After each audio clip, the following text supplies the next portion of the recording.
Handicapper Steve here, handicapping the racing from Belmont Park here on Thursday. It is the 30th of June, 2022.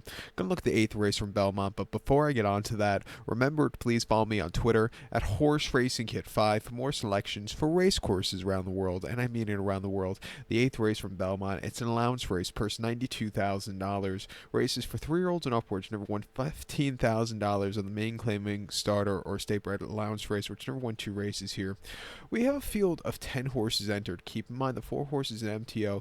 The weather should be good, so I don't think this race will be off the turf. So we'll have 9 head to the inner turf course, the distance of ground of 2,200 meters, or the distance of ground of mile 3/8 on the Belmont Inner Turf Course. 2,200 meters, mile 3/8, Belmont Inner Turf Course. Rails are out at 27 feet, so just keep that in mind.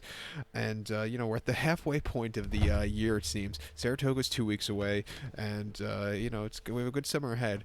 And, halfway through the year, I had to bring out the ponytail again.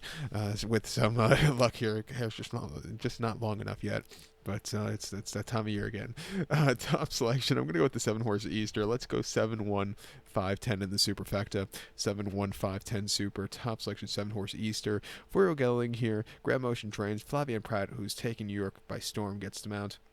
The horse's most recent outing, the 14th of May at Belmont, mile 3/8 in the Grade 1 Man of War, and he finished 4th by 4 lengths that day. He just couldn't keep up with the 3 in front of him, who are very good, decent Grade 1 or Group 1 quality horses. All of them have won a Grade 1, basically.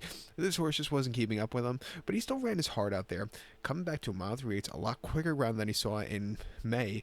I think he could really improve off that run. Two back his North America debut on the 15th of April at Aqueduct, mile 16th in a turf course, Lounge Race A2000 non-1X. He finished 3rd by 1.5 lengths. He didn't break that well, but was really gaining ground late. Not a bad run for him there. And then in the conditions race at Shunty over the mile and soft ground in September. He finished 4th by 4.75 lengths. Again, he just couldn't quicken up to his potential, but I've seen a lot worse races for him there. And then enlisted 6 at Longchamp, mile 1/4 in the pre-Ridgeway last June. He finished 5th by 5.25 lengths. He's on the front end that day, but then I just thought he ran a little bit too fast. He just kind of hit the wall late. He hasn't won since his Tyrrell campaign. That came out Leon Paris. 1 mile, very soft ground and conditions race, won by 4.25 lengths from a tracking position. He won quite nicely.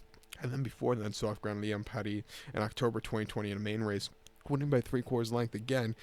On the front end, he really put on a show. But if you look at some of the horses he was facing as a 3-year-old in France last year, those are some decent quality horses. Like St. Mark's Basilica. Okay, not a French-based horse, but he was a O'Brien horse who was a decent runner when the Poulines came back to win next start out. In the pre-Ridgeway, some of those horses went on to win some decent stakes races after that. He's training well on this side of the pond. I'm going to give him a shot here. I think you also have to give a shot to the 1-horse Balthus. Chaperon trains when Manny Franco gets the mount. It took him a few times to break the main, but he finally broke it last time at going the main special on the 20th of May here at Aqueduct here at Belmont, going in the mile 1/4. Went by 6 length, coming from a stupidly wide poster. He won for fun there. Before then, in late April at Aqueduct, mile 8th in main special weight, he finished 2nd by a neck, and he just took him time to get going. Just a little bit too late. First time as gelding, first time off the bench, and then the 18th of November at Aqueduct, mile 3/16 in main special weight. He finished 6th by 11.5 lengths that day, and he just really couldn't get into it. But I think he's a lot better horse since then. Since gelding him, it looks like they concentrated him. He wants to go a longer trip. 5-1. We'll also use him on the ticket. But to recap my selection for the 8th from Belmont, let's take the 7-horse Easter. Give kudos to the 1-horse Balthus. 7-1-5-10 super. 7-1 in your multi race. So good luck to all. Please follow me on Twitter at Horse Racing Kid 5. Good luck, everybody.